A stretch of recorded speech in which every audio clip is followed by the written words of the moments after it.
দুষ্টু দাদার মিষ্টি উত্তর, রাত 12টার সময় কে কার উপর চড়ে? রাত 12টার সময় কে কার উপর চড়ে? আরে যাও কোনে ওইদিকে, বলো উত্তর দিয়ে যাও। আমি উত্তর দিতে পারবো না, এগুলো তোমার দাদা।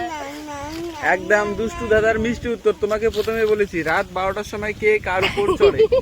আর বলো না। দুষ্টু দাদার মিষ্টি উত্তর, রাত 12টার সময় কে কার উপর চড়ে? কার উপর চড়ে? সবাই জানে। দুষ্টু দাদার মিষ্টি উত্তর একদম, রাত 12টার সময় কে কার উপর চড়ে? শুধু পালায়, বলো।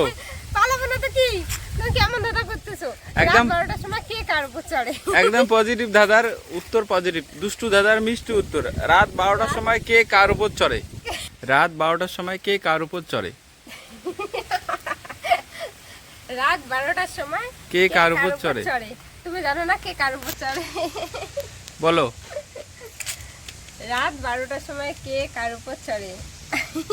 এটা স্বামী স্ত্রীর। বলো। স্বামী স্ত্রী ব্যাপার না, সবার ক্ষেত্রেই প্রযোজ্য এটা। রাত 12টার সময় কে কার উপর চড়ে? রাত 12টার সময়? হুম। হ্যাঁ, হুম। রাত 12টার সময় কে কার উপর চড়ে? পজিটিভ না নেগেটিভ বলো? পজিটিভ, একদম মিষ্টি উত্তর আছে। মিষ্টি উত্তর, একদম পজিটিভ। একদম পজিটিভ। রাত 12টার সময় কে কার উপর চড়ে? ক্লু দাও একটু। সেটা বাড়ির মধ্যেই, বাড়ির মধ্যেই, ঘরের মধ্যেই। টিকটিকি।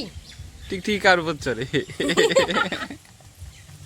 টিকটিকি গুলো বেড়ায় না, ওই জন্য মানুষের গায়ের উপরও চড়ে।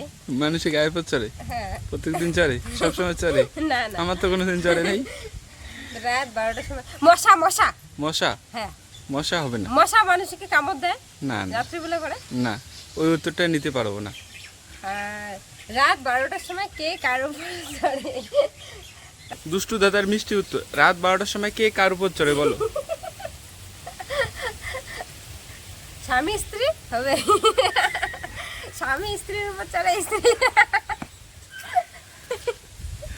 একদম হবে না, একদম পজিটিভ আছে, পজিটিভ দাদা। পজিটিভ। ঘড়ির কাঁটা? ঘড়ির কাঁটা, একদম কারেক্ট। হ্যাঁ? কারেক্ট। ঘড়ির কাঁটা, মিনিটের কাঁটা, ঘন্টার কাঁটার উপর সবাই একসঙ্গে। হ্যাঁ। একদম কারেক্ট।